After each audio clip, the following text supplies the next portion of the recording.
Greetings, B-movie aficionados.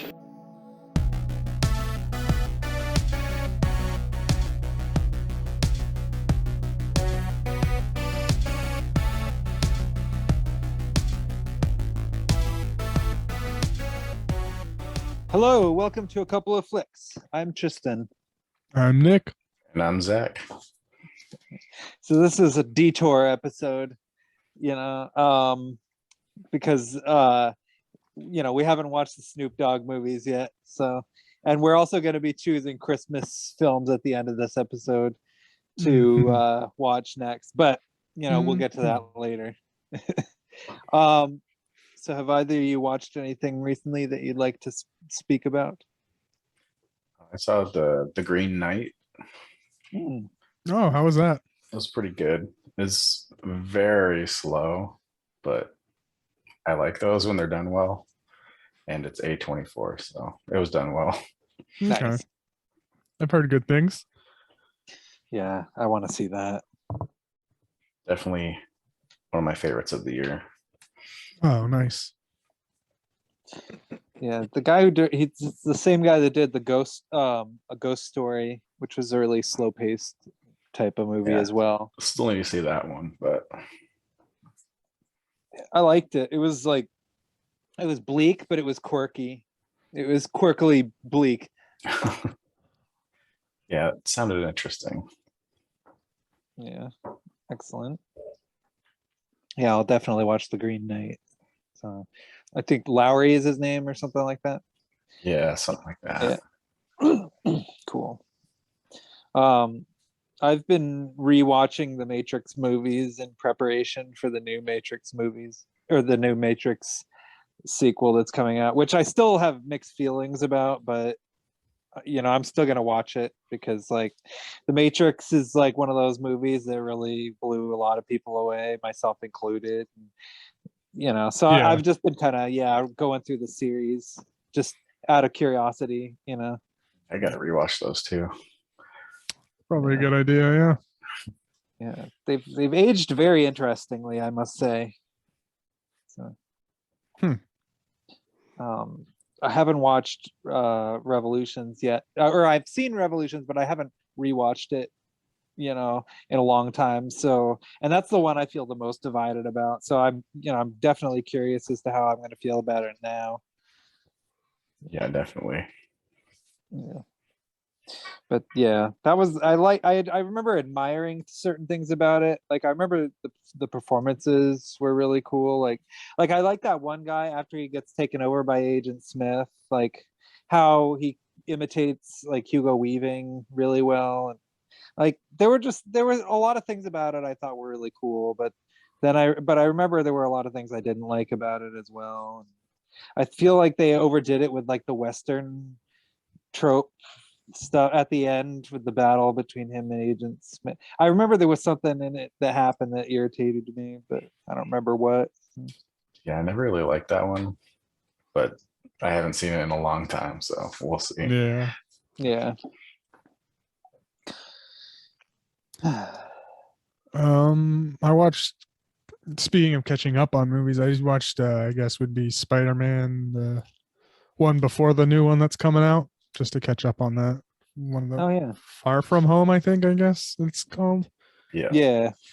Saw that one because I was preparing for the new one that looks neat. Yeah, curious. And then it was good. Liked it. Always like Spider-Man. Yeah, you can't go wrong with Jake Gyllenhaal as well. When he gets thrown into the mix. Yeah. And I saw the 10 Rings movie as well. It's pretty good, but I'm always disappointed when they end these in big CGI monster fights at the end. Yeah. So that kind of, because it had a lot of cool martial arts fights, but it ended in a giant CGI blob fight. So that's oh, come on. That's always frustrating. Sometimes they do it well, but sometimes they don't. I like the way they did it with Guardians of the Galaxy, but then when you jump ahead to I don't know, I had some misgivings about the ending of Captain Marvel. Like that was probably the worst part of the movie for me. Just I don't know. It always bums me out when they dissolve into light shows, you know. But I don't know. This one I'm definitely like excited for. I gotta say, just because like I don't know. I like the aesthetic idea of it a lot. And I like the poster. I just think it looks like an interesting movie. I'll definitely like watch it for real. Like probably pretty soon, actually. So The Ten Rings one. yeah, the Okay. whatever Shang-Chi. Yeah. Yeah, and one other one that it was the New Mutants that was supposed to be like a hard horror mutant X-Men movie. That one was I liked it in the beginning because I'm a huge X-Men fan and it was an interesting take, but then that also and it had ended in a giant CGI fight that made no sense. Yeah. It was cut down to I think from an R to PG-13 and it was like development hell for a couple of years. So Yeah. Yeah, it came out like 3-4 years after they made it.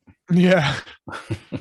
When Macy Williams was like a kid still. Yeah. Yeah, I definitely want to see like I am trying to get excited for the new Spider-Man movie. I really am. I think I'm just I feel like the hype is gonna sort of is might kind of be a little too overwhelming, and then a lot of people are going to be disappointed in it. I'm really worried that's going to Yeah. happen because I They're like hyping the hell out of it. character. Yeah. And if the other two Spider-Men don't show up, people are gonna flip out. Right. That's a Yeah. big thing. Everyone thinks they're gonna. Yeah, and Andrew Garfield is like in an interview, he's like, He's being such a smartass. like, I'm just really curious, like, but yeah, I don't know. We'll see how it goes. I guess I am excited to see it. I also I admit I am like still interested in seeing Eternals. Like even though I know a lot of people told me it wasn't the greatest thing, like I still am curious, you know, about like the whole like where that's gonna lead, for example. Yeah, I still gotta see that one. I haven't seen it either. I'm curious. I like the stuff they do between in the blip they call it or whatever, those 5 years where everyone's gone. Well, I'm interested in that shit, but there's not too much that they hit on except for I guess that Hawkeye series takes place during it. So I'd be interested in checking that out. But Yeah. so that's always interesting when they bring it up in the movies, but in the post Endgame movies. Yeah, we'll see where it goes. It's tough to top what they've already done. That's the thing. Like it's kind of daunting. I mean, once you kill off half the universe, like where do you go from there? Like kill off 2/3 of the universe? Like it's hard to really top what exists already. And so like everything that from here on out is gonna already have baggage attached to it, because they can't top the first one or what it was originally in the eyes. There's also a lot of crazy purists too, but that's another story. Anyway, go on. I mean, I was just gonna say, as far as I'm not a big comic book guy, I don't know if there's someone more powerful than Thanos. I assume there might be. I don't know. The new villain. They're trying. Kang the Conqueror. That's what they've been setting up. Like Loki. I think Loki was the main one that set that up. That show. Yeah. I've seen pretty much. I've seen everything except for Eternals so far. So. All right. Well, I think Eternals. Like, I'll definitely watch that. I'm gonna see Shang-Chi first, I think, and then I'm gonna see Eternals. Like, I think I'm gonna take my time with this new Marvel stuff because I'd rather not ruin it for myself, you know. Like, because I know that I'm probably never going to rewatch a lot of these movies. So, yeah, I usually just pick and choose ones that look interesting, and I don't feel like I miss much. Yeah. Yeah, especially the beginnings. Yeah. I'm also kind of wondering though, like, there's so many Spider-Man movies now. If this did relate to all the others that exist, would that mean that like it would be a good idea to watch all like how many of them are there's 8 of them? 7 or 8, yeah. No, 9 now, because there's Into the Spider-Verse. So there's the first 3 with Tobey Maguire. There's the 2 with Andrew Garfield, so that's already 5. Yeah, okay, we'll throw Spider-Verse into that, 6. And then the 2 with so about 8 now. So this would be the 9th Spider-Man movie. Yeah. Yeah. I mean, And the that- first yeah. one, the Tobey Maguire and Andrew Garfield ones weren't really in the mix before this new one apparently. So Yeah, and it's interesting. Technically, they're going to be canon since we know the villains are there. yeah, the villains are there, so Yeah. they better show this. They better have the other Spider-Man in it. We'll see. I mean, I'm definitely curious, but it's interesting because like 8 Spider-Man movies, not including the crossovers. Like, we'll see, but I am curious about it, and I'm also kind of curious about Doctor Strange, the new Doctor Strange as well. Yeah, Sam Raimi. So that'll be I know, interesting. Okay. I mean, I'm just utterly charmed by the fact that I've lived long enough to see Sam Raimi go from Evil Dead to making Disney movies. Like, it's just really funny to me. Hey, I think get enough money. I think anyone will direct anything. Exactly. It works. Money makes it happen. Yeah. Yeah. And also, it is smart of Disney to actually get like filmmakers that know what they're doing. I mean, Yes, definitely. and Sam Raimi is somebody who's already demonstrated that he can do a lot with a little. So, but anyway, so yeah, I guess we shall now talk about these 3 detour movies, as I graciously referred to them as earlier. And we're going to start with your pick first, Nick.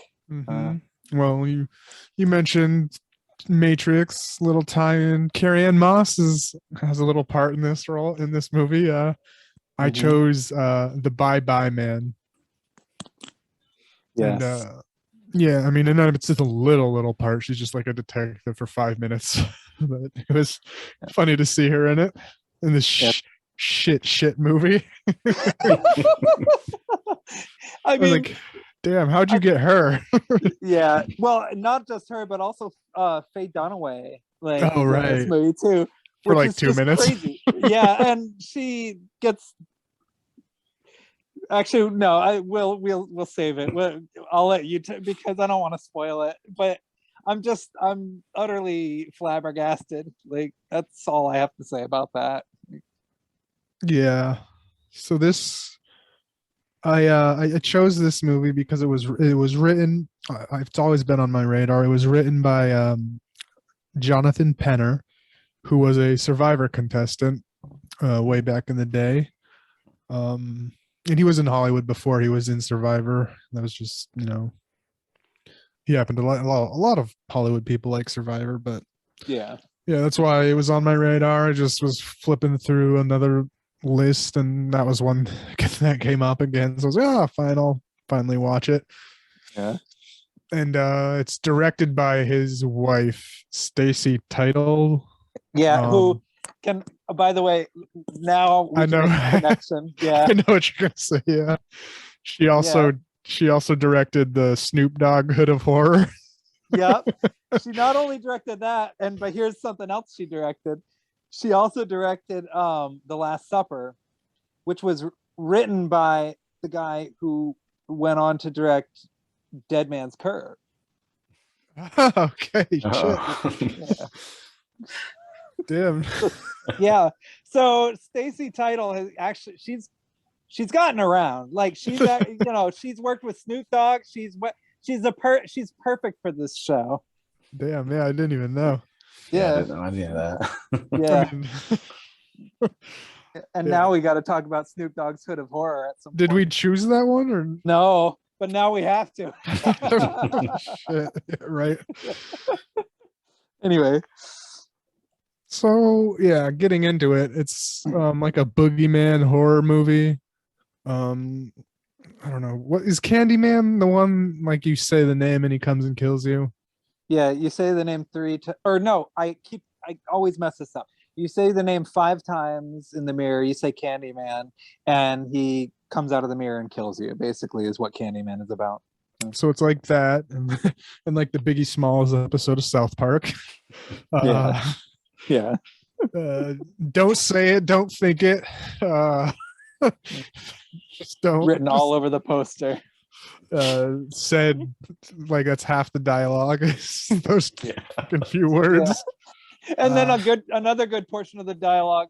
Well, aside from him like getting attacked by whatever, is him like having to like constantly stop himself from saying it like again and again. He's like, you know, like he does that. I mean, like that only happened in like that last scene. In the last scene. Yeah, that was so bad too. Yeah, which I at that point in the movie, I already checked out mentally. Anyway. Yeah, because it was boring as fuck for the first.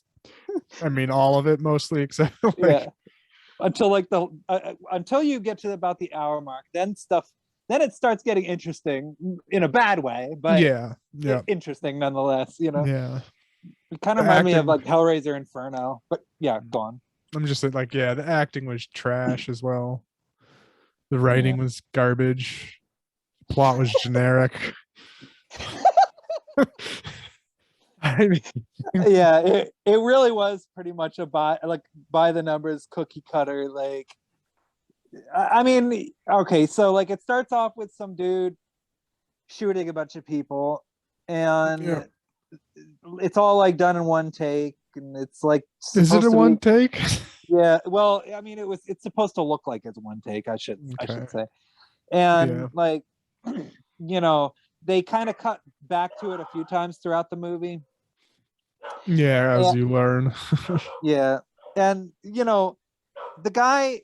Okay, so first, like he and his two like roommates, and there's like some weird threesome sexual tension going on between the three of them, where he's constantly jealous because he thinks that his girlfriend is cheating on him with his other roommate, which is like, all right, so this guy already has serious trust issues before like shit goes wrong. So, you know, we already know what's going to happen to him. And the movie, of course, makes sure to really like ramp it up with the sex scene, which I appreciated very much at that point, because the movie really like you said, the movie was pretty boring. And then that happened and it was so hilarious. Like this movie was like Wish Upon level bad. Except not as entertaining. Yeah. But yeah, like he like first I think his niece is the one who kind of sets off the chain of events in the first place anyway, because she for whatever reason is at their housewarming party. She goes upstairs and like plays with some coins or something like that, which makes no sense. Why? Yeah, what are these coins coming from? Why is a kid at that party anyway? Yeah, it was a pretty adult college party with people drinking and shit. I know. It's like, what is this, the 70s, you know? And so she goes upstairs and you know, kind of hangs out and plays around with some coins, and then the main character, our hero, for lack of a better word, runs upstairs and finds her, and then he like gets curious about the coins and he picks them up, and then he looks under the desk and sees the words, "The Bye Bye Man."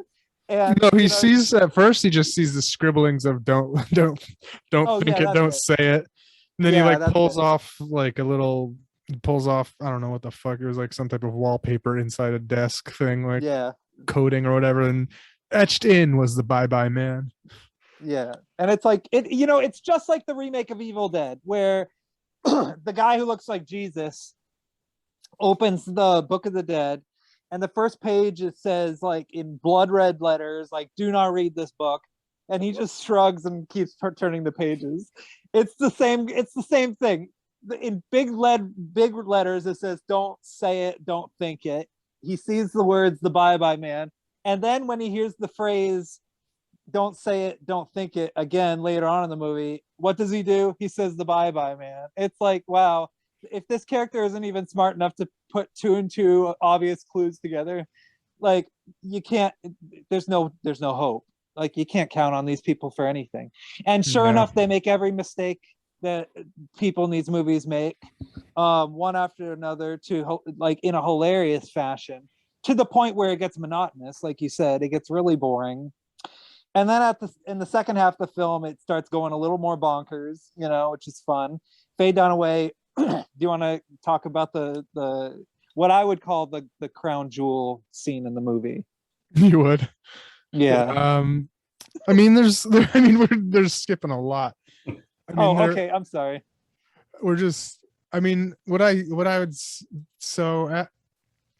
I would give him a little leeway because they set him up as to be a skeptic because that's true. The girlfriend is she's creeped out, so like one of the party goer friends does like a little seance thing to try and I don't know, get any creepy shit out, and he's prodding her, making fun of her, saying, I don't believe in this shit, I'm a logical thinker.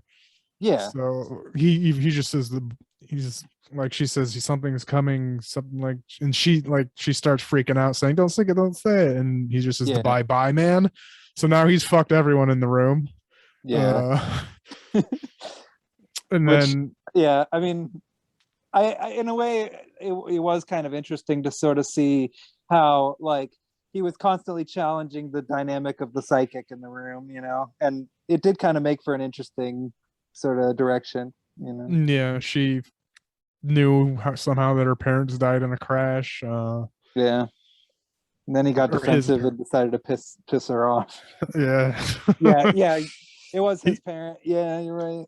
And so I mean, after that, everyone starts acting weird. Like the girl starts getting like sick with a cold or something. The other roommate, John. So I mean, this is also taking place because they're college students that want to get out of the dorms. They're renting this house, this haunted house. This John guy, like the athlete character, he starts seeing shit, getting, I don't know, just being weird.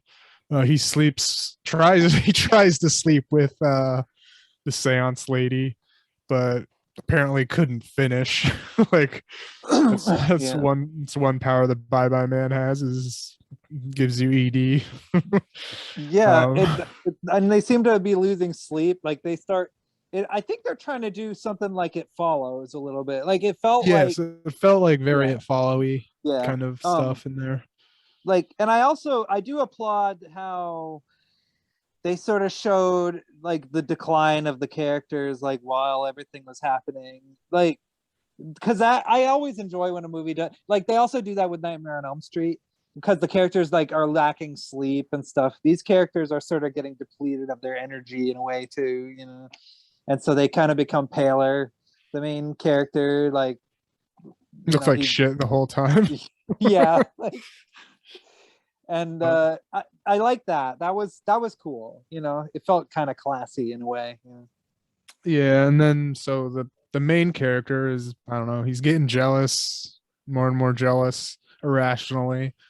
He starts hearing shit. Like, I guess if you hear the coins dropping and you hear something else, I forget what they said, like a train, maybe. I know if you hear the train, which I don't why is all this stuff relevant to the Bye Bye Man, coins and trains and scratching. He hears a bunch of scratching. That means he's close. I think they attempted to have a backstory, but then they're just like, fuck it. They didn't have enough time to shoot it or something. Or like running out. So eventually the main character starts saying, oh shit, this is going bad. Something is fucked up. Him and his girlfriend start doing some detective work. He goes to the library. He uses the internet, and does Google cost money to use its name? I don't know. I guess so. Because it was just search. It wasn't even like some funny little fake search engine. It was just search. He searches the Bye Bye Man, nothing. No results. I think he got some results from searching Don't Say It, Don't Think It. I think that's how he got into the library with the sassy black lady. Oh, yeah. it's that one who played that lady in Magnolia who gets handcuffed to the couch. Like, that ain't mine. That character. It's her. Yeah. Okay. She's definitely familiar, but yeah, I've seen her in a lot of movies. She's awesome actually. But although her character, well, okay, never mind. Go on. so anyway, there's a lot of jumping to conclusions also because they find out, I guess, somehow that the more you think about it or say his name, the powerful he gets or whatever. So that's why you have to just keep saying, don't think it, don't say it, instead of the actual words, bye bye man, make him more powerful and make him come quicker or something. But anyway, yeah, he's searching up. He gets access to old documents in the library of redacted newspaper shit that the opening scene guy was. This is where we get the background info on the opening scene, and where that dude was a reporter that was reporting on some kid that killed his family and then himself because of the bye bye man curse. Yeah, which he shoots some neighbors too. Yeah, he starts shooting neighbors because he didn't, he was just a reporter. He didn't really think much of it, except for it was just a kid that went crazy. But then since he heard it, saw it, he starts believing it because he starts seeing shit. Yeah. So he goes on a killing spree, kills everyone that he told, and then everyone that they told, which was like a total like 8 people, I guess. And again, this is like another plot hole. Is like, I mean, if the bye bye man is coming to kill you, just let him, I guess, instead of like. Well, that's the thing, because he's gonna kill you anyway, no matter what. So, like, why do you have to kill people? Like, he didn't really do anything though. He just kind of does that. That's all he really did. Yeah, just points. And then his dog just ate the dead bodies. Yeah. That really shitty looking dog.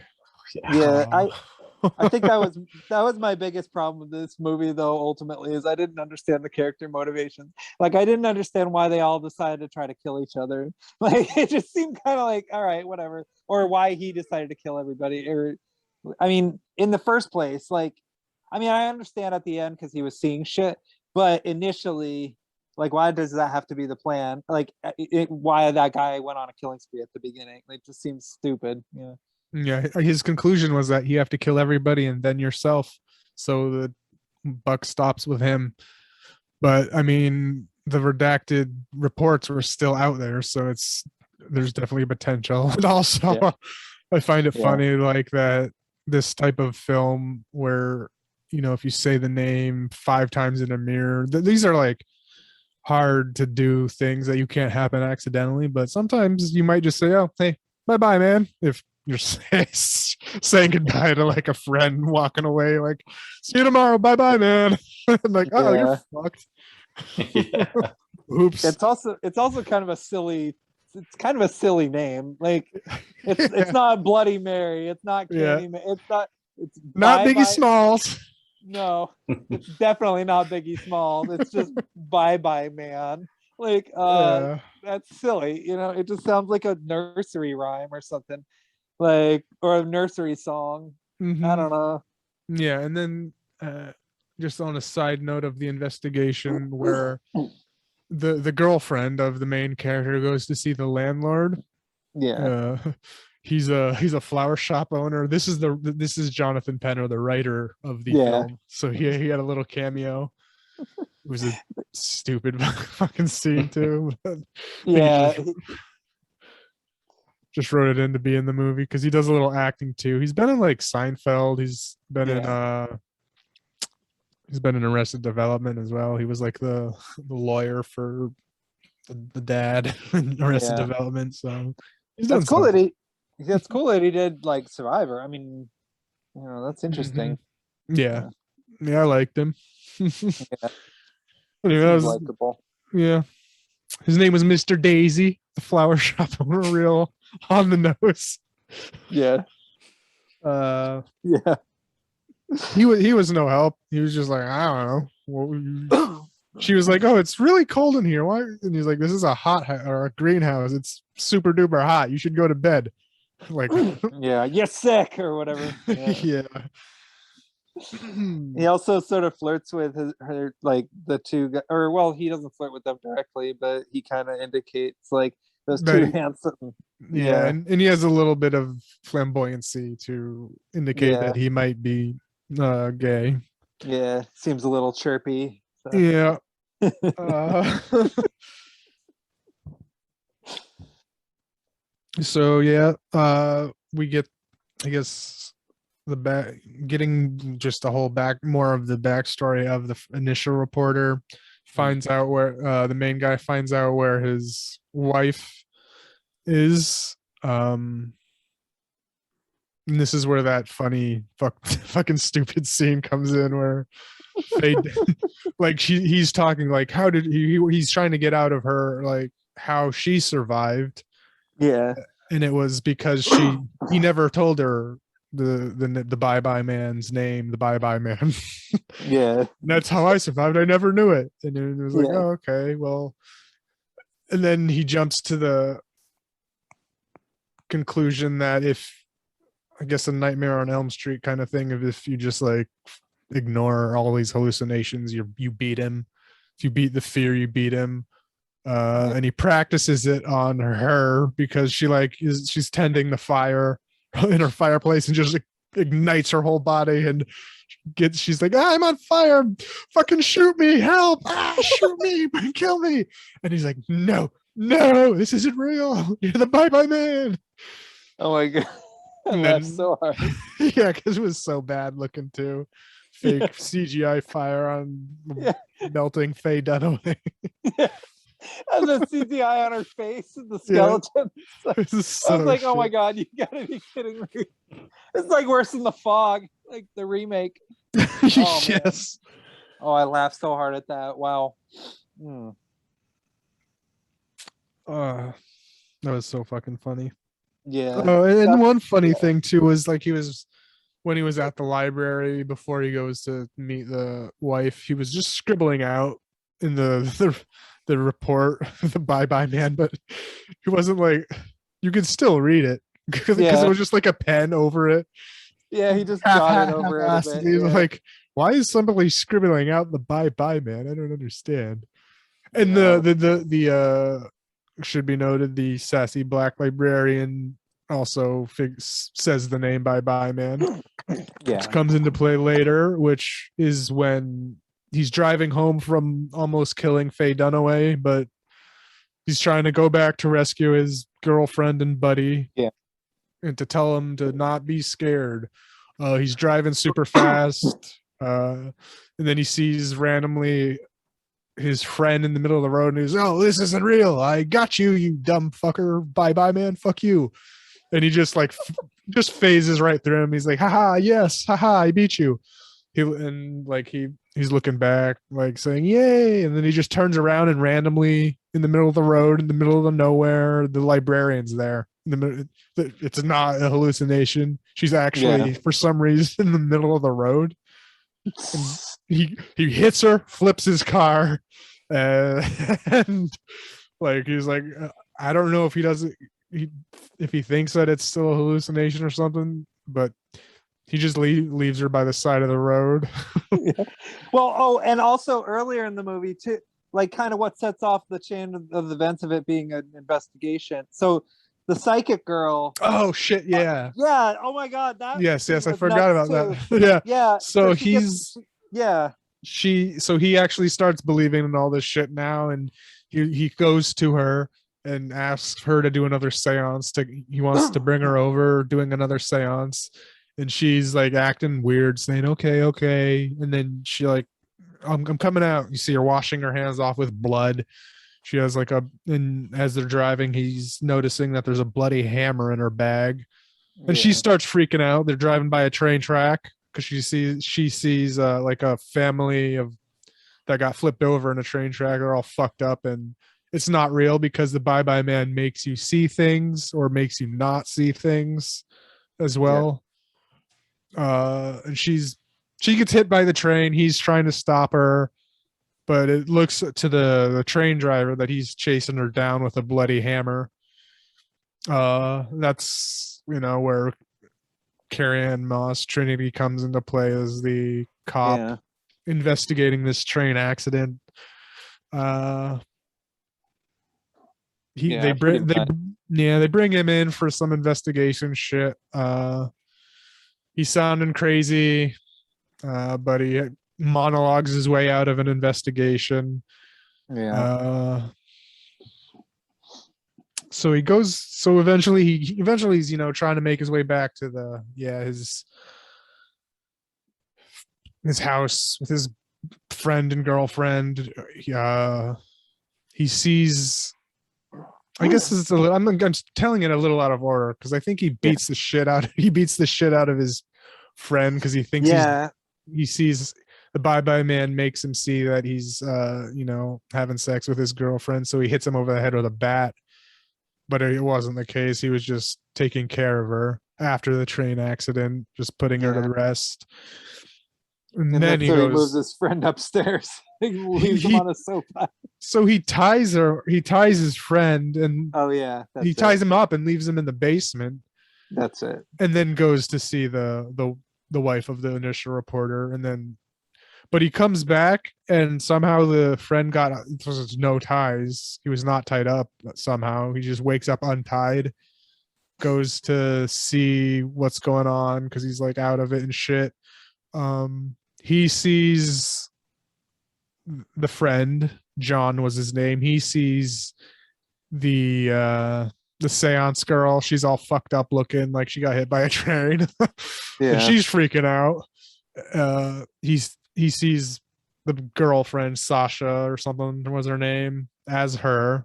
So he's freaking out. She sees John as her boyfriend, and he's freaking out. They're all freaking out. Everyone's freaking out. Yeah. And they start killing each other. Like for Pretty some much, reason. Like I guess the guy, so it's good. There's like a switcheroo that happens. Like the guy thinks that it's like, I don't know, some zombie chick, I guess, the zombie seance girl, and he starts like trying to kill her. But it was actually the girlfriend. But the bye man was making it look like it wasn't. It was the seance girl. Yeah. And then the main character comes in as he's stabbing her. His girlfriend, tackles him, saying, "No, stop. I know how to beat it. Just don't be afraid anymore. Ignore all the hallucinations." That's how you beat him. Yeah. I guess. And then they get into a kerfuffle. And it looks like he's, fighting off his friend, and he shoots him. But it turns out that it was actually his girlfriend and it was like a trick by the bye man. So he shot his girlfriend on accident. Yeah, because he thought that she was he and that he was stabbing the shit out of her. Yeah. So they body swapped. No, they body swapped somehow. And I don't get it. I don't get it either. Because he would have killed either one of them anyway. So I don't even know what the relevance of that was. Well, I don't even really get the logistics of how it happened. If like we're seeing the stabbing going through the eyes of those two, but then it switches through the eyes of the main character. So it was just a confusing switcheroo, but it's like, okay, maybe you just wanted a more emotional impact of him killing his girlfriend. Which leads to, I guess, the ending of the shittiness that is the bye man, where the brother shows up with his niece because they've been in talks over the phone, landline, by the way. And so the brother is like his older brother who has a wife and kid, a niece. They show up because they're worried about him because he's acting crazy, and the bye man, pokes him in the head, which is, I guess, what makes him start like having spasms of trying to cover his mouth because he keeps almost saying it, and he's just telling him to go away, and Yeah. He just blows his brains out. And then the place catches fire at some point. Somehow. I don't know exactly how it got on Yeah, fire. It just did. I missed that part. Like, Yeah, I don't I mean, remember either.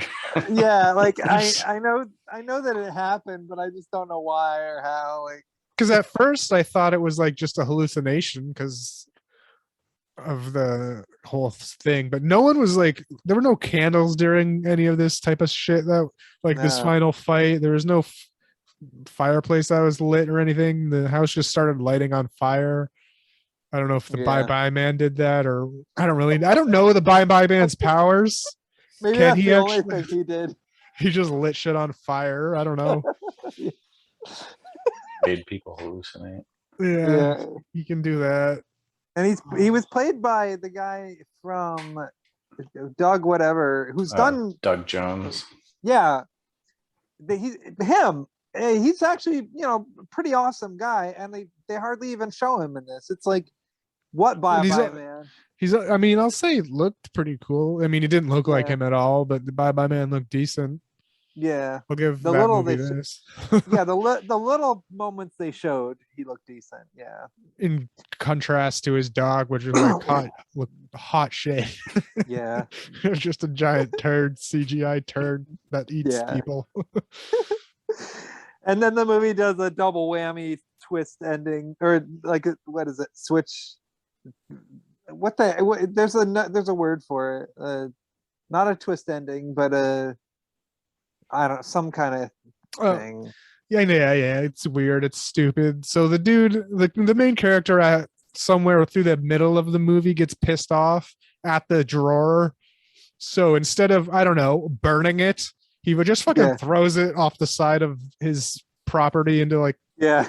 really not that far off his property into the woods. He pulls a Jumanji. Yes, exactly. That's what I was. I had that same thing in my mind. Oh, he's doing a Jumanji here. Why not destroy the fucking thing? Actually, destroy all evidence. Yeah, like, which is what a good person would do, or a good movie would have done. Yeah, like, that too. And then his daughter sees it or something somehow. The niece sees it. Kind of. She finds the coins. She says to her dad, he left me these coins, and they're in the drawer with the writing in it. And he was like, what drawer? And I don't know, it had writing in it. And he was like, what did it say? I don't know, it was dark, I couldn't read it, I'm not a flashlight. Yeah, that was so stupid. And then Carrie Ann Moss. Yeah. At the end, it was Carrie, like the John guy that who had the body swap of being stabbed instead of shot and burned. He lived through the fire, and he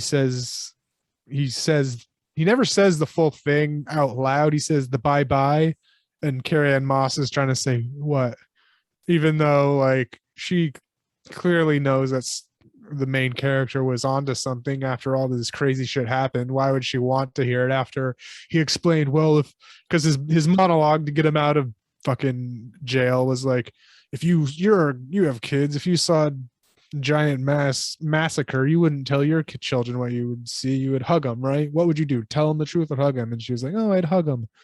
But she still tries to get the words out. He just says the bye bye and mouths the man part into her. So it's like, oh, there are threads here that it could still happen.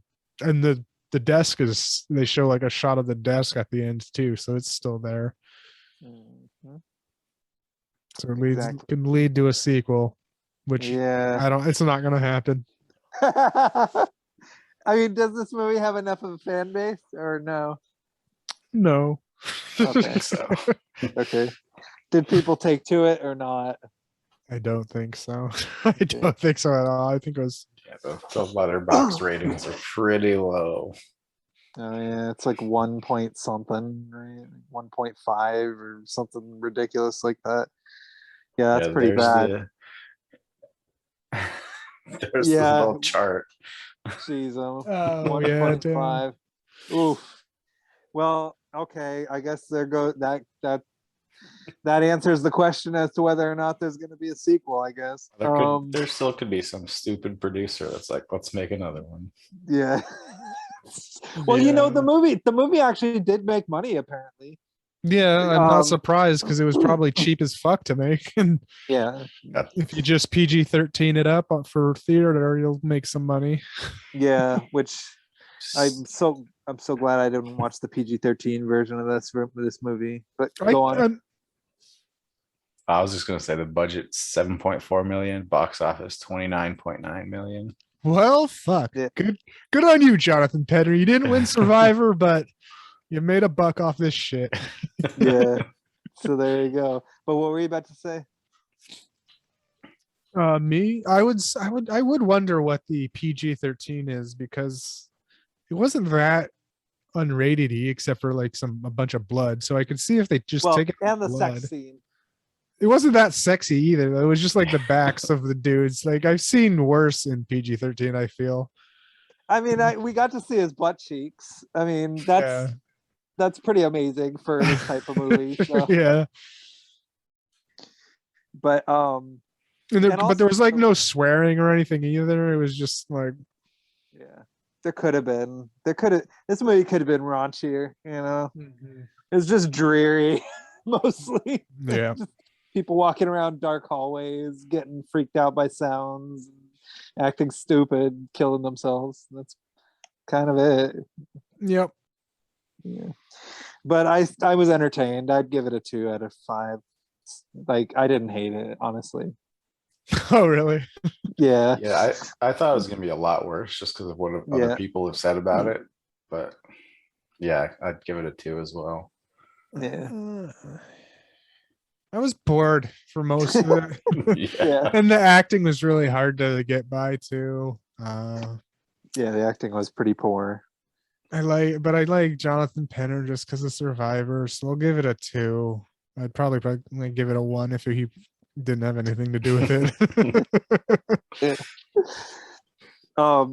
Yeah, I mean, I don't know. And also, like, I'm still, Faye Dunaway, I still like her. I mean, it was still fun to see her, I must admit. Like, even though all she did in this movie was get lit on fire, like, I still enjoyed watching her, so. All right, so shall I talk about the film that I chose now? All right, so the film that I chose is a film from the 80s, the late 80s, titled Hell Comes to Frogtown. And I guess I didn't actually realize, this when I first heard about the movie, but the reason it's called Hell Comes to Frogtown, it's kind of like one of those titles that means multiple things, so the literal meaning of the title, Hell Comes to Frogtown, is the main character's name is Sam Hell. So the title is it's like, it's like another one of those titles like Driving Miss Daisy or Jack Goes Boating or something. It's like a descriptive title. Sam Hell is the one who comes to Frogtown. So is the name of the town Frogtown, or is that just, or did they name it? So I forget what they. I think they mentioned Frogtown at some point. But anyway, I guess I sort of would describe this movie as like a spoof of post-apocalyptic movies. It's like kind of like a raunchy 80s spoof sort of. I called it a horny Mad Max. Yeah. That works. It kind of, it reminds me, it's reminiscent of, it's like Tank Girl meets Children of Men or something like that, like, but really raunchy. And instead of kangaroos, they're frogs. So basically Roddy Piper, so it starts off almost sort of like One Flew Over the Cuckoo's Nest, where Jack Nicholson has like been detained and for statutory R word, and this movie kind of starts off the same way, where like Roddy Piper, I guess he sexually assaulted somebody, and this this lady has wound up pregnant, and so it's kind of a shocking thing because in this world everybody is like infertile, so they realize, uh-oh, this guy, like, his sperm actually does the trick. Let's make him government property. Boom. So that's the premise of the movie. And the guy who does it at the beginning of the film, Colonel whatever, he plays a dual role in this movie. He also plays the Count. But he turns out to not even, spoiler, I guess, he turns out to be an arms dealer, and who's working against the main character. But at the beginning of the film, he's there, and he's kind of like this person who gives him the briefing, so to speak. And then he gets hooked up with these two ladies, and this is the second movie we've watched on this show where electrical or electrodes have been attached to a man's genitals, for the purposes of making him do stuff. So the other film, I think it was the film you chose, Zach, right? It was Prisoners of the Ghostland. Yeah, with Nicolas Cage. Yeah. So it's sort of like that kind of thing, only what Roddy Piper, like, he gets zapped a couple times, because both times is because he tries to get away, and it's like, okay, well, obviously he didn't learn his lesson the first time, so I guess one time he gets away, and one time the lady's just captured and is moved far away from him. Oh yeah, that happens later on. Yeah, but I'm talking like initially, wasn't there like at least a couple times? I feel like I know the first time, like, he like tried to run away, and then the second time I think he tried to sneak off or something, and then it started going off, and then they're like, oh, it's automatic or whatever, or I don't know, maybe not, but I seem to remember something like that happening. Yeah, it happened a couple times, and then when one of the ladies tried to seduce him, she did it herself. Yeah, pretty much. It's like, so we're already about half an hour into the movie, and Roddy Piper is at the mercy of one lady who's got electrodes on his genitals, and another lady who's trying to sleep with him. So it's like a lose-lose situation, I guess, because he's the only person in the world apparently who is fertile. And at some point they encounter a female prisoner, and that's kind of when the film sort of becomes hard to take seriously, because then somehow, like, they manage to liberate her, because Roddy Piper, like, so she's a prisoner, and then they abduct her, even though, I mean, I guess if she's already a prisoner and they're abducting her, then whatever, it makes no difference. But then, like, it was one of the girls they were because it's initially like a rescue mission movie where they're going to rescue these fertile ladies, because the frog people are holding them hostage for they're hoarding them for I don't know, money reasons and / we don't know why reasons. They all kind of, I think she just escaped. She was one of them that escaped. Was my understanding. That was going to be impregnated by him anyway, so they just did it there in the middle of nowhere. Pretty much, which I guess in this case it's like, and they also give her drugs, like they like give her a sedative or something, and then like the next morning she pretty much champions them and then bounces away. And like Roddy couldn't do it with her because he suddenly had morals, even though like it was established that he was busting his nut through the country. Except this time, but she's gross. So the main science lady that shocks him strips for him to turn him on so he could actually perform. It's so fucking stupid. And then what happens after that? And then so then this is when we get to the good part. So then eventually they wind up at I guess it's Frogtown, but it doesn't seem like much of a town. It's like kind of an indoor roller something, like, it's, I don't know, it seems like a giant, like, what do you call it, club with like a strip club with multiple sort of areas Where the pockets. strippers are frog people. Yeah. Yeah, which I got to give this movie some mad props, because the first frog person they show in because I love the puppets and the costume stuff like that. After once it gets to that stuff, I fell in love with this movie, because up to that point it was like, all right, this is silly, like we've seen this before, and now it's like a goofy type of post-apocalyptic raunchy Roddy Piper, having to deal with electrodes on his nuts thing. Yeah, But then the first bit felt like a very high budget porn. Yeah. that was having no sex in it. It was just like deep story porn. Yeah, and it starred Piper, but then it goes berserko, because then he encounters the frog people, and it's all funky and weird and sleazy. And the first frog person you see is a stripper, who's got like giant nipples, D-cup nipples, as one of my friends would graciously call them. And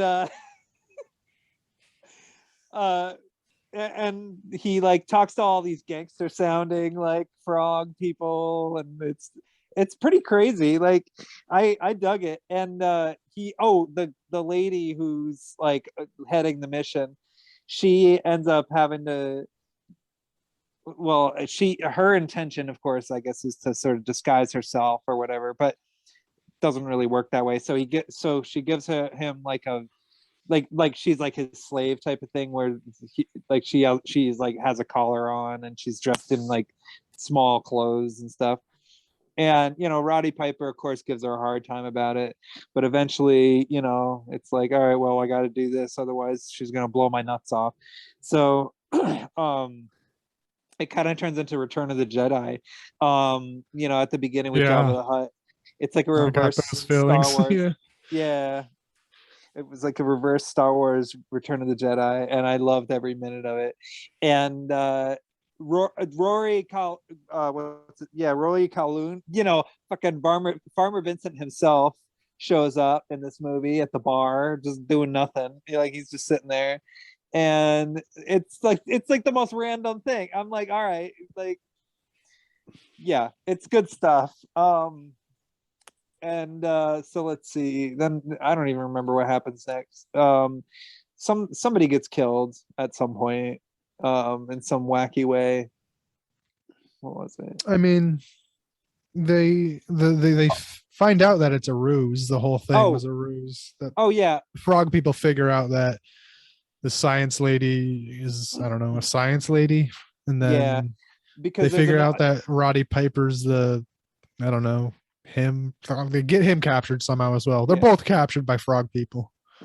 Yeah, but there's a defector amongst them who's like this lady who she starts trying to get it on with Roddy Piper too, the frog lady. She was already in there. She was an implant, though, I believe, because they said they were meeting up with an implant in there. Yeah, but she still tries to, bump and grind on him. Like, she's heard about him, as she graciously says. And at some point, like, he's like freaked out, and he's like trying to get her off of him. And at first you think it's because she's like a frog lady and stuff. But then eventually he's like, oh, hold on, wait a minute. And then he grabs a paper bag and says, here, wear this. And it's like, that's hilarious. Yeah. Roddy Piper is still willing to fornicate with this frog lady. Yeah, and she doesn't get the bag thing either, too. She's like, what, is this some kind of kink of yours? Yeah. She doesn't get what the bag She's means. Totally innocent about it. Yeah. So he just goes along with it. Yep. Totally. Yeah. Yeah. Yeah, I was getting mad Cool World vibes from that scene. But yeah, great stuff. Let's see. So she tries to fornicate with him. Eventually she gets killed though. Doesn't she like get shot? Yeah. Or stabbed? Yeah, I think something like stabbed, yeah. Yeah. Yep, frog lady helps, gets stabbed was one of Gets it. Yeah. And so he fights off the guy who stabbed her. I think he kills him somehow. There was a lot that happened in this movie. It was a flurry of madness. It was a little crazy during that. So the lady was getting taken away to do some weird ass ritual with the frog people and the harem of ladies they're supposed to rescue. And Roddy's captured and he's gonna like be chainsawed to death. And Yeah. while this is happening too, there's like the ritual has these flowing pieces of fabric that so how the lady shocks him is she has earrings on that she touches that shock him, and this fabric keeps brushing up against the earrings. So while Yeah. he's tied up, he gets getting shocked in the dick and basically asking for him to cut it off. Yeah. And oh yeah, because like she's like everybody keeps asking her, oh, are you prepared for the dance of the three snakes or whatever? Like for some reason Yeah. people keep asking her about that. This movie's really repetitive. And then she eventually like is laying down and there's all these other fertile women around her. And yeah, like these light fabrics are brushing up against her earrings and Roddy Piper is screaming his ass off. And while a frog is trying to chainsaw his nuts, it's great. And then like at some point he gets the mechanism off. Yeah, they chainsaw it off, not his Yeah. dick, but just Right. the chastity belt basically that he'd been Yeah. wearing. Yeah. And he was like, "Oh, it doesn't explode. She lied to me." And Yeah. then a second later, it explodes in the bad guy's hand and kills him. So funny. Yeah. Oh my gosh. Oh yeah, no, this movie was great. And then then they escape at some point. Him and her, like what's her name? She's got a weird name, like Spangler. Spangler. Spangler. Yeah. Yeah, so pretty much yeah, so that whole thing they like free the slave girls. Actually, wow, this is a lot like Mad Max. Holy crap. Yeah. Yeah. I didn't even realize until just now. Like, I mean, when I watched it, it's like post-apocalyptic, yeah, But like now that I think about it, it's like it's kind of like Mad Max in more ways than one. So,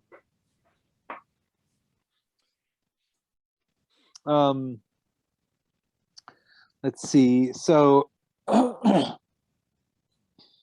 so they head out. There's, oh yeah, and there was like the guy who killed the the person that was sort of like the spy, I guess is what she would be referred to as. Mhm. There was kind of an extensive thing that happened with them, wasn't there? She does a dance for the frog dude, the main frog guy, the three snakes. You're right.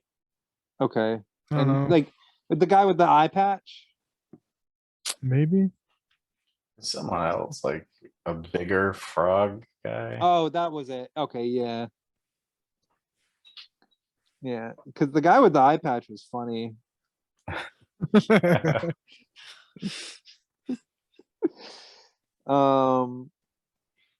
Let's see. So yeah, eventually they get out and then like Yeah, they escape and that loony dude dies. They named him the other human that was there. Oh yeah, Looney Tunes, because I remember he had that nickname. And like at some point they kind of had this whole thing about like the type of beer that they serve at the bar. Oh right, yeah. It was like a Coors Light that they found in a mine shaft that's only a little bit radioactive. Yeah. Because yeah, when he first gets there, he orders a drink and it was, I don't know, some frog drink that was gross. Yeah. And then he eventually gets to that real beer and he's like, "What real beer? How'd you get this?" Oh, yeah. Let's see. Roddy Piper actually makes a pretty good hero. Like I like his, I don't know, I like his sort of self-awareness. Like I like the fact that this movie like kind of didn't take itself that seriously. Like but it felt sincere though, the way it was done. Like I liked how, I don't know, I just enjoyed that quality of it a lot. So okay, so then they run into the Colonel guy from the beginning. Yeah, there's just a huge car chase scene, Yeah. which is very Mad Maxy as well. Yeah, that was pretty fun. By the way, you're welcome to chime in anytime you want, Zach. Like, Yeah, there hasn't been too much to add. oh, yeah. Had you heard of this movie before? I had, because it's a Vinegar Syndrome release, Ah, okay. but I didn't know it was like mutant frogs and shit. I thought it was like a Savage Dawn type movie. Oh, So that was a surprise. yeah.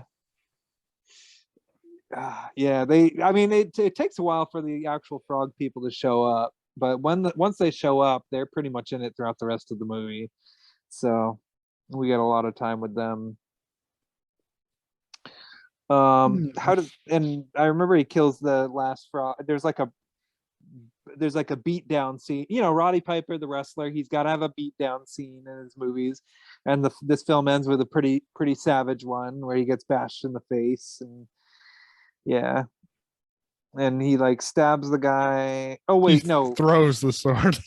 yeah, But he somehow so yeah. There's a fight scene. I wrote that one. Fight scene. The guy from the beginning that captured him at first. Who got like demoted because this whole world is run by women because they're, I don't know, in more power for some reason, I forget, because of fertility of some sort reasons. yeah, So he gets demoted and he's misogynistic and shit. And throughout the movie, there's this masked dude too, which it turns out to be him. yeah, Who's just like double crossing people and shit, double crossing the government or whatever. So Roddy Piper chucks a katana through him. Very whatever that last movie we watched at was like. yeah. Yeah, I remember he gets stabbed through the chest and then he But falls survives. off. Yeah. That was weird. It's like, okay, you can katana through the chest and somehow you still survive. It's like, why not? Yeah, so but yeah, like, but then there was another fight between him and the frog guy. Yeah, Toady was the frat frog guy's Yeah, name. that's it. Toady. Spelled Toty. Yep. Yeah. I don't remember the fight that well, but yeah. Yeah. Yeah. It reminded me of Battletoads, you know. Like that's all I can remember, honestly. I liked it. I mean, I don't know. I mean, I thought it was fun. I gotta be honest, I wasn't paying much attention to the plot. Me I mean, neither. the effects, I was just enjoying the puppets and the effects. Like I didn't even care. Like I Yep. think honestly, like I still enjoy this movie. Was so fun to look at because it was so cheap looking and so campy and goofy and strange, and you know, it almost had like a Total Recall vibe, but like much more low rent. I just dug the gritty like ugliness of it, you know. It was cool. Yeah, I don't know, I liked it a lot. I'd give it like maybe a solid 3 to a 4 perhaps. Like personally, I don't know, this one I really enjoyed. Oh, there was that little bit too with Oh yeah, the Roddy Piper was wearing a necklace that his daughter had, which I kind of missed. Of like, where did his daughter come from? I know he impregnated some people along the way, but like, I guess he had a daughter that he connected with and then got a necklace from her, and he gave it to that soldier lady that was with them the whole time. yeah, Which was like, why didn't you give it to the scientist lady Spangler? Because they end up together of some sort. But yeah. I don't know, that was weird. Oh well, and also at the end, like he pretty much he drives off into the sunset with a vehicle full of fertile women, and that he's contractually obligated to impregnate. yeah, exactly. So yeah, in the end of the movie, pretty much everybody gets what they want, and I guess yeah, call it a happy ending. yeah, and like Looney Tunes or whatever was like in the back of the seat filled by the women, and he's like, oh, I hope heaven is just like this. That was so funny. Yeah. Yeah, cool. Yeah, I'd give it like a 3 stars because it was a fun movie to just Yeah, watch. I would definitely not think about watch. or anything. Yeah. Yeah, give I it would a- watch it again. Give it a 3 as well. Definitely was a fun one. Yeah. Yeah, I'm glad I chose it. I was curious about it. I was like, some people mentioned it here and there. I was like, all right, I'll watch it. Roddy Piper, it can't be that bad. I was thoroughly satisfied with it. So. Yeah. All right. So now we shall discuss the film that you chose, Zach. Yeah. This. Okay. Okay. Yeah, And, I chose Butt Boy. And if the name right there doesn't indicate like something, like I'll say out of every movie we may have done on this fucking show, this was one of the most out there fucking ones I can recall. Yeah, this was definitely. Yeah, this was This definitely was different. something. This was something. Yeah. Yeah. We apologize if the rest of this podcast ends up resembling more of a therapy session than an actual film discussion. Yeah. So right off the bat, I thought this was gonna be like really, really campy, like trauma shit. But Yeah. it's got like a straight up detective movie tone, which I was not expecting. Yeah. Very like serious, but like satirical. Like serious. It wasn't serious tone because of the. It's hard to explain this fucking movie. Goddamn. It's because the premise is just so insane, and yet the film actually Takes it seriously. not only takes it seriously, but actually adheres very strictly to its logic. I mean, I don't want to compare it to Cabin in the Woods because like I feel like that would be a little bit misleading, because it's not that type of movie at all. Mhm. But can you sort of get like how so Cabin in the Woods, like it's a comedy only in the sense that the idea itself is absurd, but the film itself actually takes the logic of its concept seriously and actually goes all the way with it. Like And Rubber but that's does all. the same thing. Cabin in the Woods also does have a bunch of more comedic elements, where this is more satirical kind of like it's serious, like serious. Like there's no like necessarily jokes. Well, it's a se. very like sharp satire. Like Yeah. But yeah, like not to compare it to Cabin in the Woods as a film, but like that type of thing in a way. Yeah. Although, this is definitely more satirical, like you say. Yeah. There's not really much of a plot summary, but Oh, okay. so Do you want to try to describe it? yeah, so it follows this guy named Chip. He's just like an IT engineer, bored of his job, kind of not good in his marriage or whatever. Yeah. Kind of a depressed, like sort of, I guess, Fight Club in a way. I mean, is probably one thing I'd kind of compare it to, like the idea of working like a dead end life and being bored with it and stuff. I mean, that's the only thing I can sort of think of to compare it to. Yeah, mundane life, kind of. Yeah. Goes in for a routine prostate exam. Yeah. And gets turned on by it, I guess. Yes, something different happens this time.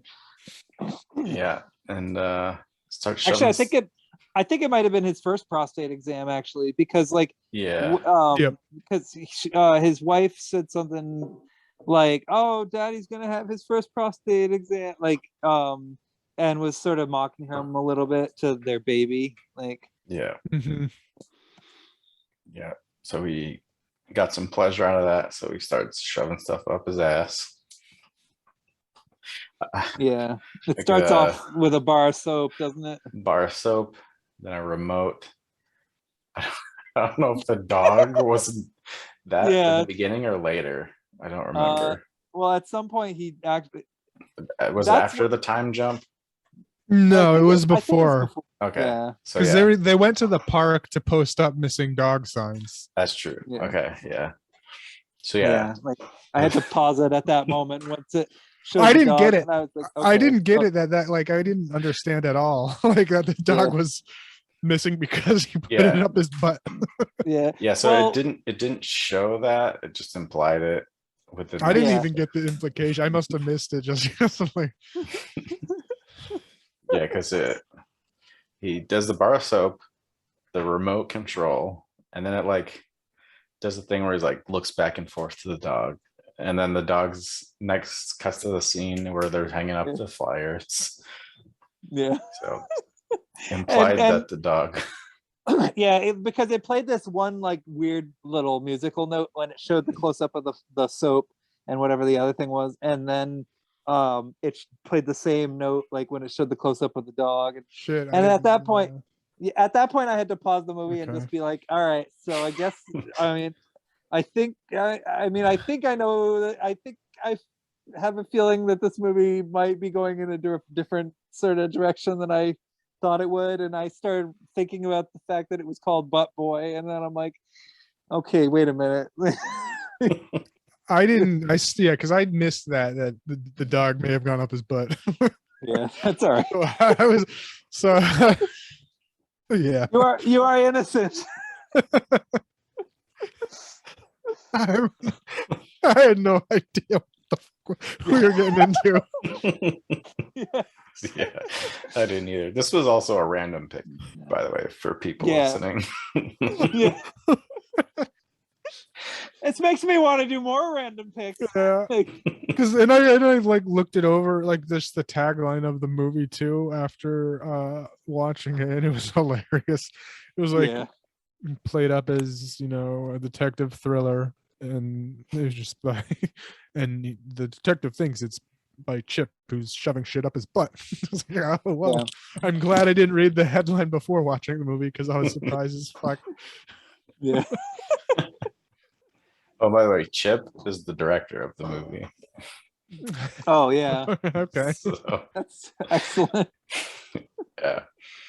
Yeah. So after the dog, they go to the park to hang up flyers, and you see him just staring at a mom and her baby, and then eventually cuts back to them going to the house, and cops knock on the door. Some baby is missing, and you guys are at the park. Yeah. See, did you guys think that it was already up his butt? Yeah. Okay, so see, I was still oblivious at this point because I was just like, is he like just some like psycho murderer as well or something? Did he like? I didn't. I truly didn't expect that he tried to shove a baby up his butt. That's interesting. I thought he might have just been like a murderer as well as a sex fiend. Well, I mean, I guess in a way I could see that. The only reason I knew that it was up his butt was because it kept on playing that same sound, like that same music. Like that was the one thing, like that clued me in on the fact that he was putting this stuff up his butt. Yeah, because I it would missed play that. sound, and then it would cut to the next shot, and it would be implied to be gone, and I'd be like, "Oh no!" I missed that. Yeah, I did. I missed that musical sting part. Yeah, that's all right. Well, if you ever watch it again, it'll be obvious to you now. Yeah. Yeah. But go on. I'm sorry for interrupting. It jumps. Was it 5 or 9 years? 9. Oh yeah, then it jumps ahead 9 years. Yeah, it shows the title. It does the title, Butt Boy, 9 years later. Yeah, it said 9 years later, but then at some point someone mentioned like 5 years ago something happened. I don't know. That confused me. But I think that that's when he little... started. I think going to AA or something. Yeah. Okay. Yeah. Because he did tried to kill himself at one point. Oh yeah. Like right before the title in the time jump, he tried to kill himself, but it obviously didn't pan out. Yeah. So after the time jump, we get introduced to the detective. Goes to AA, and Chip is there. By the way, should we talk about the detective or no? Or well, you can keep going. Sorry. yeah, they get paired up, sponsors, whatever. Yeah. I mean, at this point, I was wondering if like, because you get the thing. I got the feeling he was a detective and he was already on to him, but he wasn't in that apparently. Oh, Yeah. okay. Like from his previous baby Oh, yeah. kidnap, because I didn't think it was a baby up the butt. I thought it was just baby kidnapping her, and so I thought he was just doing detective work on him and showing up Yeah. to the AA meeting to do more detective work. But no, Yeah. just a coincidence. Yeah. Yeah. Because he is a kind of a, what do you call it? Not a hard-boiled detective. It like, what do you call? He's like a hardcore, like bad lieutenant style, like Gary Oldman and The Professional type detective guy who's just Grizzled. completely unhinged and like a loose cannon. Matthew McConaughey in True Detective. Yeah. Yeah. And there's even a really disturbing montage at one point in the movie of the detective just killing, mutilating, torturing people. Yeah, the badass. Yeah, intercut with Chip just doing mundane shit. Yeah. Which is interesting because it was like the movie kept on trying to draw like parallels between the two characters, which is sort of like what another movie, Feed, kind of does, which is a movie that like maybe one day we'll talk about that, but I don't know.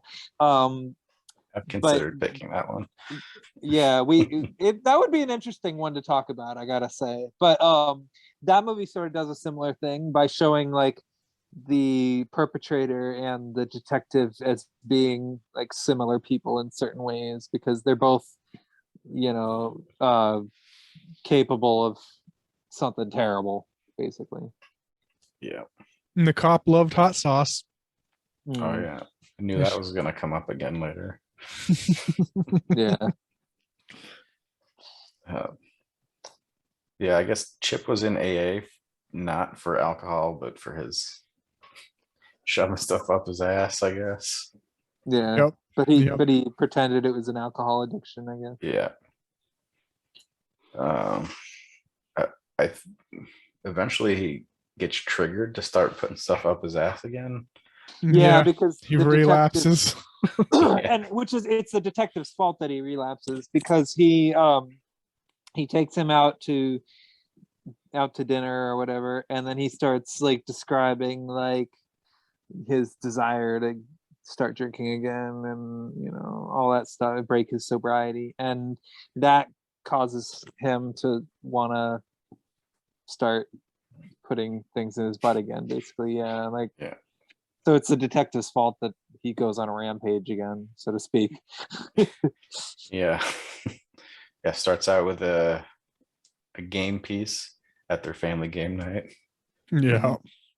I think there was a few more things before the thing at the work happened, right? Yeah, you see him waddling around with a light bulb up his butt. Yeah. Yeah. Yeah. So I guess eventually it's bring your kid to work day for Chip. And all the kids playing hide and seek. One goes missing. Yeah. Oh. The one that hides under his desk. Which that he then proceeds to run to the IT room and take the tape out of and switch around and put in a bag.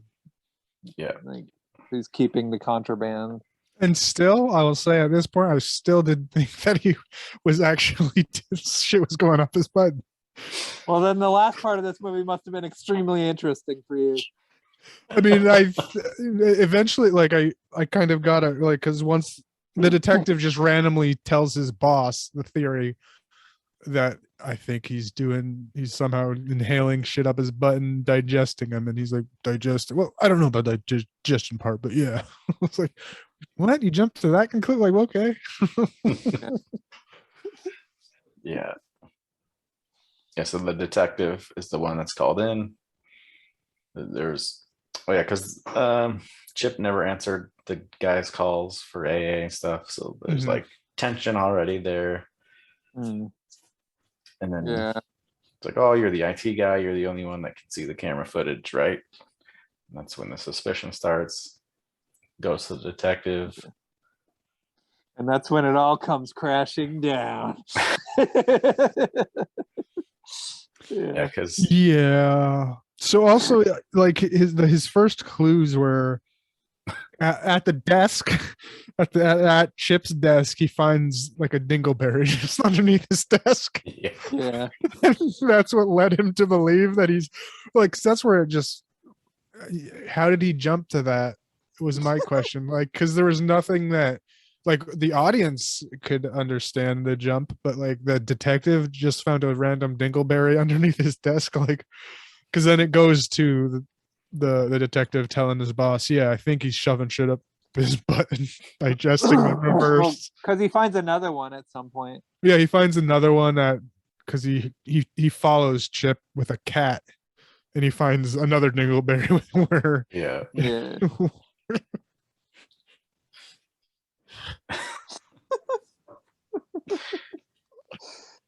And by the way, this movie takes all this 100% like dead face seriously. yes, Yeah. All this stuff we're talking about sounds like Yeah, Tim no, and Eric or no something. comedic like, timing or anything like that. Yeah, like it's totally dead face serious, like Stone Cold Abel Ferreira level, like hardcore. Take this seriously, please, type movie. Yeah. Even though it's so fucking weird, like. Yeah. So is that when the wife invites the detective over? Yeah, That- yeah, that I does think that happen. happens next. that happens next. Yeah, yep. He after dinner, he's like, "Before I go, I gotta take a shit." Yeah, and the dinner scene was pretty good too. They're both kind of throwing each other under the bus and whatnot. Yeah, Yeah, Trying because they were both also they were like trying now in a cat and mouse game kind of thing. Like, Yeah. yeah. they both knew that the other one knows at that point. mm-hmm. Yeah, because he was like, why? Because one of his excuse for dodging his calls was that his wife was sick With and cerebral palsy. yeah, and like the detectives, kind of says, "Oh well, I'm glad you got better. Chip said you were sick," and the wife was like, "Huh? What? No, I don't know." And then Chip was kind of an asshole, saying, "Yeah, blah blah blah." Yeah. And then Chip throws him under the bus. I forget exactly what he said, but yeah, they were playing some cat and mouse shit at that dinner table. Yeah, it was pretty crazy. Like it felt like one of those old school like detective movies. It's like or even like something like Lethal Weapon or something like that. Like it just I don't know, it just reminded me of like weird movies like that. So, Yeah. Yes, then he goes to leave. Says I need to take a shit. Ruffles around the bathroom while Chip's trying to get into the bathroom. Like yeah. fuck. Like that was just awkward for some reason for me. Yeah. Because It irritated. at first he was just taking a shit. And he's like, "Oh, why is he trying to get back in here?" Mm-hmm. That's the thing. He drew attention to the fact that he was hiding something. Yep. I feel if he didn't, because it did look like he was taking a shit. So I feel if he didn't try and just fucking, he was literally trying to bust down the door. So if I feel if he wasn't doing that shit and let him take a shit, he wouldn't have, He had every reason to be found what he suspicious. found. Yeah. Yeah, he finds the security footage, which is on a floppy disk. And then it opens the door. He's got the gun pointed at him. Was it the next scene that he starts following him? Mm-hmm. Like right after, Yeah. yeah. He The starts cat. driving away. And it was funny too, like at the bathroom, like the gun was on him and Chip was in the hallway and the wife was like, "Is everything okay?" And he was like, and Chip was like, "Yeah, everything's fine." And then detective just kind of walks out, "Thanks for the dinner," again. After holding the gun on him and shit. Yeah, it's like, yeah, I'm just a little claustrophobic. Yeah. Yeah. Actually, I just realized this movie didn't use I didn't really use much modern stuff. Like I don't think anybody used cell phones in it or anything like that. Like probably the most modern thing in it was laser tag. But aside from that, like this movie could have taken place in the 90s, because I'm thinking about that floppy disk thing and I'm like, do people still use floppy disks anymore? So maybe this is trying to be like an Edward Scissorhands type of thing where it kind of takes place in like a made up time period or something like that, like between it's like an alternate 90s reality or something like that. I don't know. Yeah. Yeah, and the cop was using payphone, to call Yeah. him. Yeah. So who knows? Maybe they were just trying to do something more like traditional. Yeah. Or like an unspecified period of time. Yeah. It's pretty cool actually. Yeah. Yeah, then the whole thing, he follows him because he goes to a pet store, grabs a cat, Yeah. follows him, finds another dingleberry. Cat's nowhere to be seen. Gets back to his car, and then it shows the mirror, and Chip's there with his ass trying to suck him up. Yeah. That's where I was like, Yeah. oh, okay. Okay. Yeah. Like Here we go. Like a full-on like whirlwind, like just trying to get him in there. Yeah, like the glass, like he was in the car and like his sheet like went like not the windshield, but like the windows like just bust open and it's like he's in the tornado and like Yeah. you see his ass cheeks like flapping and like sucking shit in. Yeah, it's like a tornado coming out of his butt. And he does suck in the floppy disk too. Yeah. Yeah. Yeah. So the detective loses the floppy disk up Chip's ass.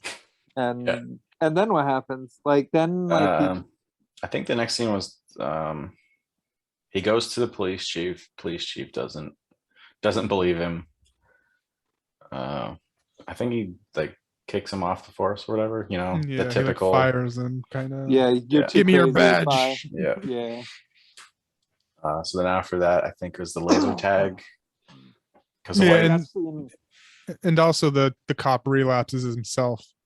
He gets drunk, and that's when everything we find out is that the backstory of like, because in the very beginning we see the cop like doing a peeping tom on some lady. I wasn't sure who it was, but we find out that it's his wife, and he shows up drunken to his wife who has a new husband, presumably that's who it was, and we figure out and then he goes into like the police files as well and connects the dots that it was Chip that sucked up the baby, who was actually his son, which was why he was an alcoholic, because his son went missing those years ago. Yeah. Okay, that makes sense. Yeah. I remember that. That was Yeah. So he goes to the laser tag drunk, right? He's drunk at that point. Yeah. Because the wife invited him to Chip's son's birthday party at laser tag. Yeah. So he just walks in there and starts fucking blasting at Chip. Yeah. Yeah, because at this point he knows he's the one that, killed his son, presumably with his butt. Yeah. So he lost control and went after him with a gun at laser tag, which that was a really well done scene, by the way. Yeah. It's really intense. Very stylistic of that genre. Yeah, it's well done. Really cool. But so at this point, how do you even begin to talk about what happens next? Like, yeah, I don't know. Well, at least at the laser tag, the cop, Russell was his name, gets sucked up into his butt. Yeah, and he's pretty much in his colon throughout most of the rest of the film. Yeah, it's like another dimension type of thing. Like, yeah, he's full sized in like this cavernous place. he Yeah. sees the missing kid from The Office and a bunch of shit that we saw throughout the Yeah. movie that was At up this his point- butt. At this point, the movie isn't messing around anymore. Like, No. Yeah. They walk around, eventually find the dude's kid who somehow survived. Which is a miracle. Years. 9 years living off shit, I think, because like I the guess. kid, because the kid was giving like the other kid that like the bring your kid to work day kid was eating Yeah. what looked like shit patties. Yeah. Yeah. Yeah. That scene was, I mean, that. And what was great about that scene was they say grace before they eat the shit. Yeah. And, like, it reminded me of a scene from another movie I'll never say the title of on this show, but there's a scene in that movie where people eat shit in a similar fashion, and this movie I felt was kind of paying homage to it a little bit with that scene, with the fact that they were saying grace and thanking like whoever and then eating the shit. Like, it was just like, wow. Like, Yeah. And that was a few months later, right after. yeah. At least I think it was at least a month, I think, because he did have like a check mark days Yeah. inside. He's doing the castaway thing. Yes.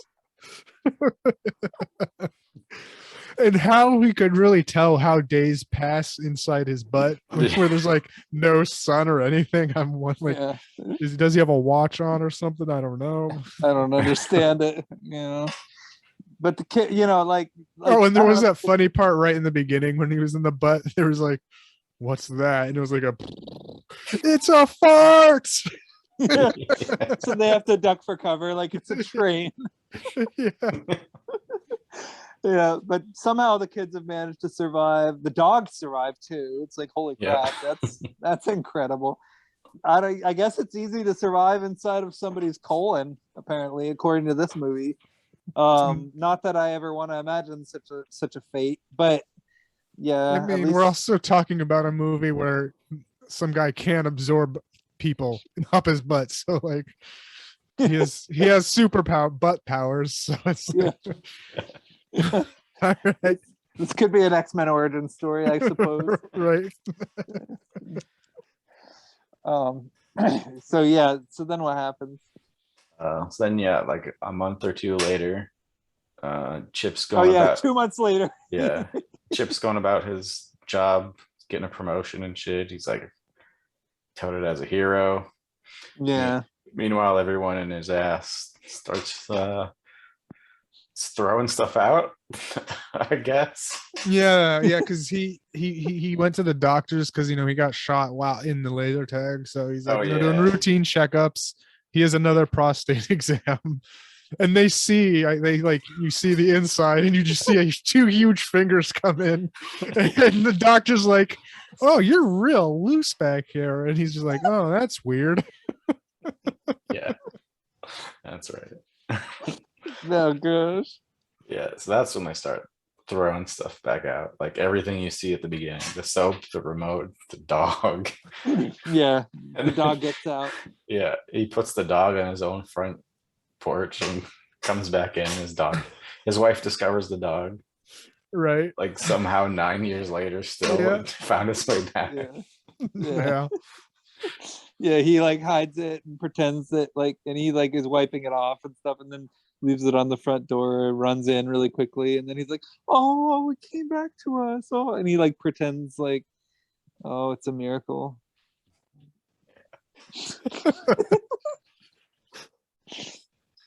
So then he's getting put up for an award. That was so stupid. He's getting some kind of police award or something. Yeah. Which is, and they're like, normally we reserve this award for officers, but it's like, okay, that doesn't even make any freaking sense. Yeah. What did he even do? He didn't especially kill the since guy. they thought he just ran away. Yeah. Yeah. Because they assume that he stopped him from going on a rampage, but it's never specified how or anything. Or I guess Chip is a good liar at this point. I So guess he's so. like, yeah, I stopped him and he just ran off. I don't know. Yeah. Crazy. Yeah. So and And then before that, when he starts shitting out stuff again, he takes like Pepto-Bismol or some shit like that. Oh yeah. And Oh like, yeah, some like digestive help shit. Yeah. yeah, and it kills the one kid. Yeah, the Asian kid who was hiding under the desk. Yeah, That kind of bummed that kind of bummed me out a little bit. I kind of wanted him to survive. I was like, oh man, like yeah, it didn't even show him die. Like it just showed like his His face was face getting all melting. burnt. And the yeah. guy's like, "You're gonna be all right. You're gonna be all right." And then it cuts away, and you don't see him again. Yeah. And then like the only other hint you get is like later on when he finally gets out, the one guy looks at him and starts crying because he sees that there's nobody else, and it's like, Yeah. oh. Yeah, But he even anyway. like nods, like the dad of the kid. He like the cop nods and like says no, sorry. Yeah. And That then he was- starts crying. That was such a bummer because like that kid had already survived that long up to that point. I mean, of course, I guess the other kid survived longer, but still. Yeah. Oh well. Yeah. So then basically he's like, oh, fuck this. Gets out his hot sauce from his gun holster. And Why didn't he do that before? yeah, I don't know. Or did he like just discover it at that point? I don't know. Oh, maybe that was it. Yeah. Yeah, so hot sauce Like- everywhere. It's like the Wizard of Oz. You had the power to go home all along, Dorothy. Yeah. Yeah. So then he puts the hot sauce everywhere, and it makes Chip just fucking explode in front of all the people. It at the- gives at the him awards. gas. What it does is Yeah. it gives him gas. He gets all farty, and he lights a light. He had a lighter, and he lights a Oh, lighter, yeah. so he How about lights his that? fart and on fire, and just explodes. Chip. Yeah, Chip just explodes all over the place. pretty much. Yeah. So then he takes his son, and that's pretty much it. Yeah, he leaves, brings him into the hospital, sticks around, peeks in through the door to make sure he's all right, and smiles and walks Oh, and away. And after the explosion too, he still has a floppy disk. Gives it to Yeah. his boss that's like in shock, just like Oh. covered in blood and guts. He's like, Yeah, here's your evidence, case closed. yeah, yeah. And so then he walks away, makes sure to see that his son is okay and he's recovering, and then he smiles and walks away. And I guess he's like, that's it. Like he just wanted to save his son, and I don't know what he's gonna do now. Like maybe kill himself. I don't know. He seemed pretty doomed. Like he slaughtered an entire house full of people. Like I don't know. I mean, these are pretty hopeless characters anyway. You know, when you think about it, like, Yeah.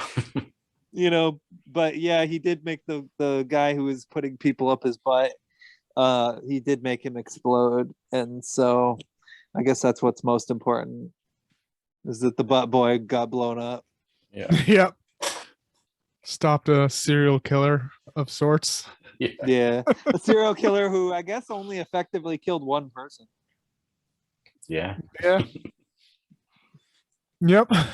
Yeah. So he can't even have the status of serial killer. He's just a loser who puts stuff up his butt. Yeah. So It's a great movie. Great movie. yeah. Yeah. It was wild. Yeah. It was like Fight Club meets, what was that internet video of where the guy puts the glass jar up his butt? One jar, one glass. One guy, one jar. Yeah, that's it. It's like Fight Club meets One Guy, One Jar. Yeah. I mean, you know, probably not. I mean, your mileage may vary, but you know, So I give it a 3.5. I Yeah. enjoyed it quite a lot. Yeah. I liked it a lot. Yeah. It's good. Yeah. Yeah, I'd give it a 3.5, and I'd recommend it to people to watch. Yeah, I think I'd do the same, like 3.5, 3 to 4, like whatever. Yeah, Like, maybe even a 4 for me. It's Yeah, fucking funny yeah. as fuck.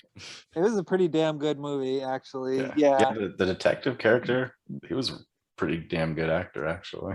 Yep. he was. I liked all the acting in it, actually. It was like deadpan enough that it just worked. Like, And yeah, no, I dug it. It was really good. And yeah, I would. It's. I feel like movies like this, like if there's like enough of absurdity to it, like there just has to be enough. They can't go overboard, but they can't like not do enough. There has to be like the right balance. And I feel like this movie hits the right balance.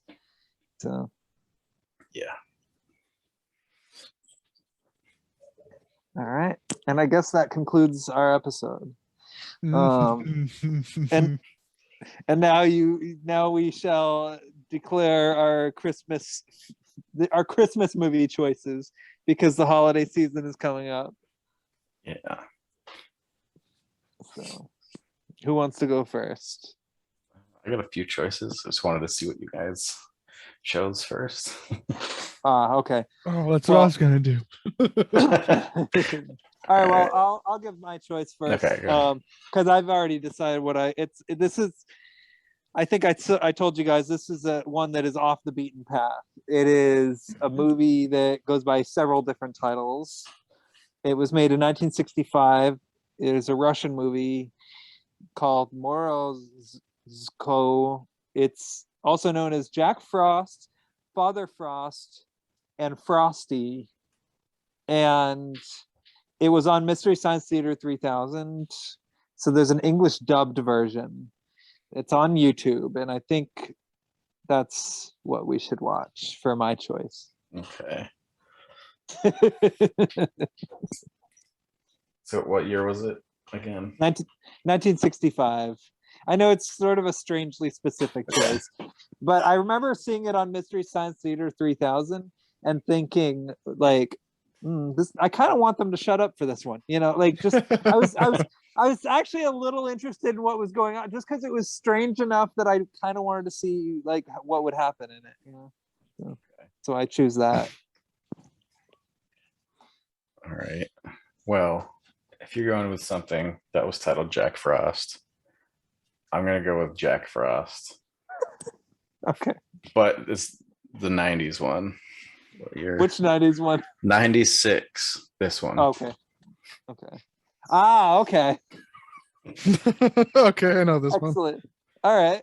Cool. Let's I'm ready see. for that.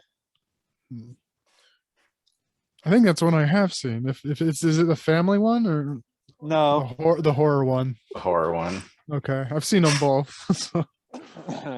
The family one has music by Michael Keaton in it. Yeah. Oh golly, what do I don't know. I know there's so many good Christmas movies, And there's so many bad, like a lot of them are similar of just like parents, like in-law drama, stupid shit as well. Yeah, exactly. So it's like, do I want to? It's hard to choose. You can go with a recent one if you want. I have two choices I'm debating. Okay. Let's see. Oh, that one's a little long. I don't know if I want to do that. 2 hours. Okay. How Well, if long you want to is do this two one? choices, we can. But if not, that's fine too. I don't know how this is gonna go.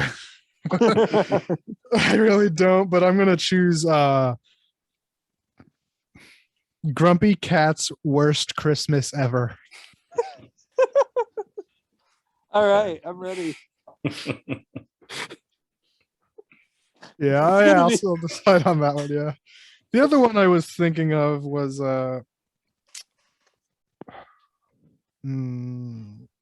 Holiday in Handcuffs. What? But it's like Hallmark-ish. Oh, with okay. Melissa Joan Hart, Mario Lopez. Oh, wow, another one of those. Or wait, Mario Lopez. Yeah, wasn't he in a? Oh He was no, the that was KFC a Lifetime. one. That was it. Yeah. What was the Recipe for Desire or whatever? Which one would you guys want to do? The Grumpy Cat one or the Grumpy Cat one sounds interesting. the Grumpy Cat one? Yeah, let's do the Grumpy Cat Yeah, one. Why not? that's what I'm thinking. All right, cool. 'Cause that's a little more niche than generic. Yeah. Excellent. All right. Grumpy Cat, by the way, voiced by Aubrey Plaza. So Oh, interesting. All right, cool. Grumpy cats. All right, and cool. it is the meme Grumpy Cat, internet meme Grumpy Cat. Yeah, I figured. The frowny face. Oh, Yeah. love kitties. All right, excellent. So, Father Frost, Jack Frost. Let's just call him Jack Frost. Jack Frost, and Grumpy Cat's Christmas. Worst Christmas. Oh, Grumpy Cat's worst Christmas. All right, I'm ready. Cool. All right, well, until next time. And we will do the Snoop Dogg one before too long, but you got to give us some time. Chill out. Right. Yeah. It's coming. Don't worry. Yeah. But all right, yeah. So until next time, have a good night, everybody. Peace out. Have a good one. See ya.